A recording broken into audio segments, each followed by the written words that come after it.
Hi friends, welcome back to another episode of Generation Tech. My name is Alan. There is no shortage of amazing pilots in the Star Wars franchise, which is why I thought it'd be interesting for us to really take a comprehensive look at the best pilots in this franchise. In order to do this, we'll be doing 3 separate videos which covers the best pilots in each one of the trilogy, starting off with the original trilogy, of course. We'll be taking a look at each one of these so-called top pilots and look at their background and history, and also rate them based on 4 different categories: their pilot training, their piloting abilities, their tactical knowledge, and how good they are at surviving a really bad situation. Because a pilot not only needs to excel at flying their ship, there are a lot of other factors in play that can lead to a successful mission. Now, before we begin this episode, don't forget to subscribe down below so you don't miss out on the rest of this series, and also let us know in the comments section which one of these pilots you think is the best. First up is our favorite rogue, Han Solo. Most famous for being the captain of the Millennium Falcon, winning the heart of Princess Leia Organa, and fathering that emo mass murderer Kylo Ren. But before Han Solo started sticking it to the man, he actually worked for the man. Recruited straight from a Corellian spaceport, Han Solo joined the Imperial Armed Forces and managed to test well enough on the entry exams to score a position at Hera Academy. Say what you want about TIE fighters and Imperial starship design, their pilots were definitely still far more competent and well-trained than the rabble who flew the X-Wings, A-Wings, and Y-Wings. Now, Han Solo obviously had authority issues and some problems with the Imperial style of teaching, but he proved to be one of the most talented pilots in his class. But after repeatedly destroying several fighters and having constant disciplinary issues, Solo was kicked out of the Imperial Navy and demoted to an infantry grunt and sent to the trenches of Mimban. But still, very few pilots on this list had the opportunity Han Solo did, which was to enter one of the best training systems for pilots in galactic history. This is why we give Han Solo a 7 out of 10 when it comes to training. If only he could apply himself a little more to his classes. Being at the top of your leadership is important, but spending half of your career in the Imperial Navy in the brig will also cut down on your time in the simulator. From a raw skill standpoint, very few pilots could stand up against Han Solo. During his time in the Academy, he was able to pull off crazy maneuvers that oftentimes got lesser pilots killed. But while the man had amazing piloting skills, Han Solo also had an extraordinary amount of confidence. And judging by some of the more uncanny stunts he managed to pull off, the man definitely is borderline force sensitive. I mean, being able to navigate through whatever was in the maw during the Kessel Run definitely took some supernatural powers. This is why we rate Han Solo's piloting skills at 8 out of 10. Tactically speaking, Han Solo grew up on the streets and always had to think on his feet and out of the box to survive. Applied to starship combat, along with his Imperial training, this makes Han Solo one of the craftiest pilots the galaxy has ever seen. No one knew how to run a blockade quite as well as Han Solo did. Whether it was making 2 Imperial-class Star Destroyers run into each other, or knocking Darth Vader off course right in time to give Luke an open shot at the Death Star, Han Solo is always a step ahead of the game, and even though it doesn't look like he has a plan, don't think you'll be able to outsmart him in a dogfight. Which is why we give Han Solo an 8 out of 10 when it comes to tactics.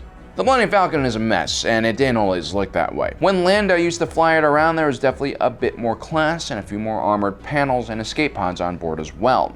The decline of the Millennium Falcon under the care of Han Solo is a direct result of his negligence and his inability to make enough credits to take proper care of his ship, and so the Millennium Falcon is constantly at risk of catastrophic failure. And we haven't even started talking about the new instabilities that the aftermarket parts all over the ship create. But still, Han does have enough mechanical skills to survive most catastrophic failures in his ship, plus he has backup with Chewbacca. His co-pilot is luckily not only a great pilot himself, but also an excellent mechanic.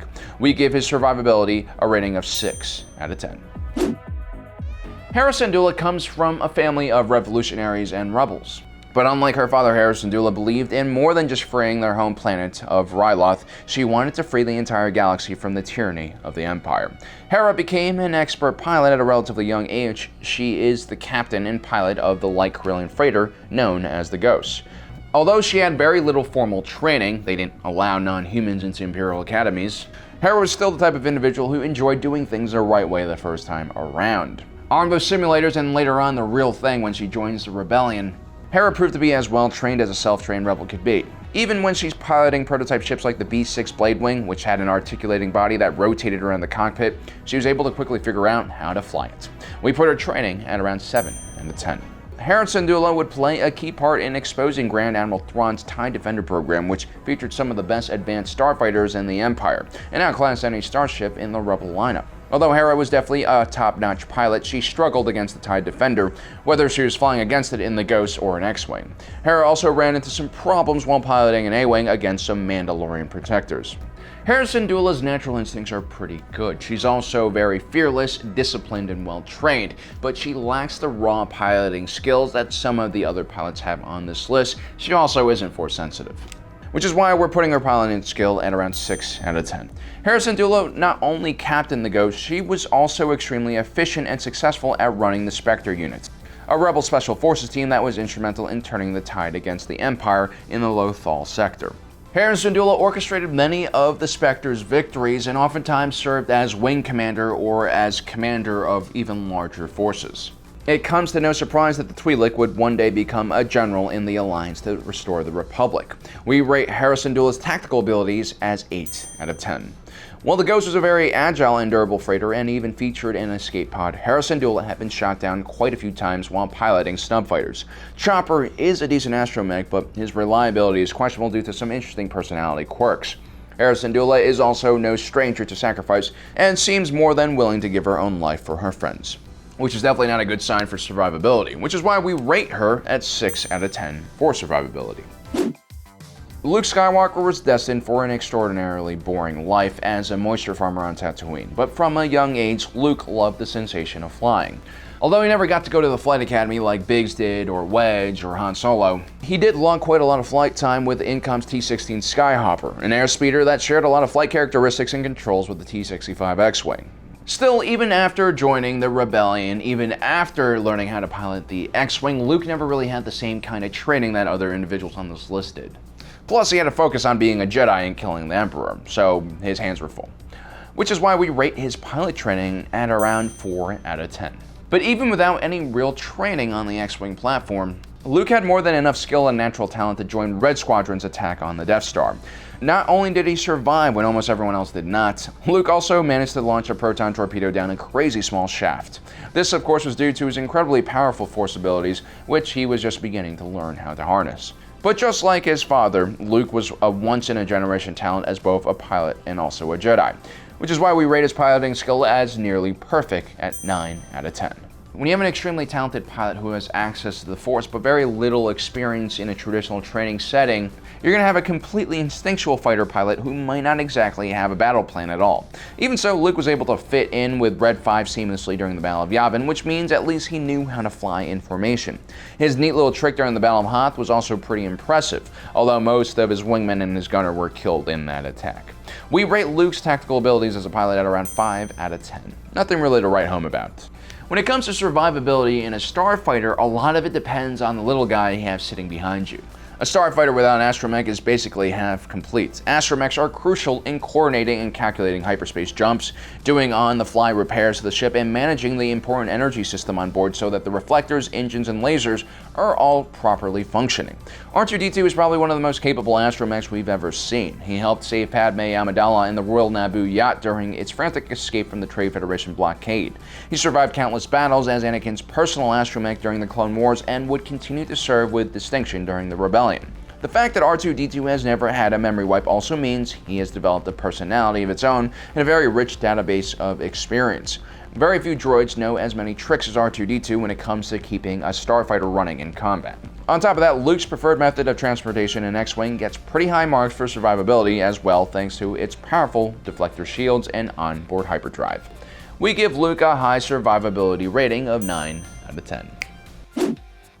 Wedge Antilles is probably one of the most underrated pilots in the history of Star Wars.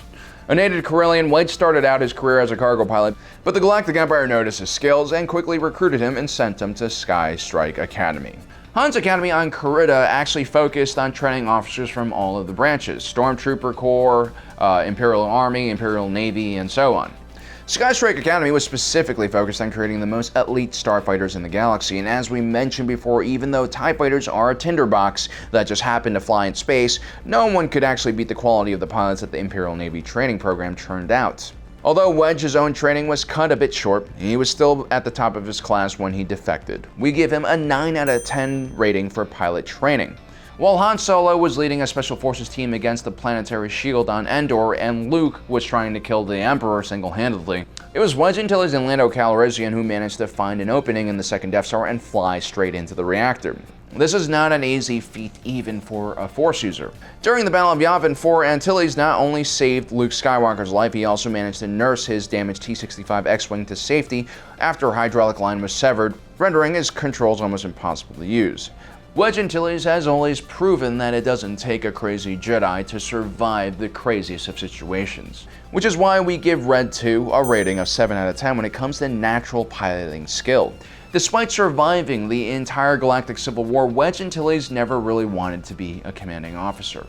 The ace pilot enjoyed being in the cockpit of a starfighter, which is kind of rare. Usually someone with Wedge's skill and experience would have been promoted out of the cockpit.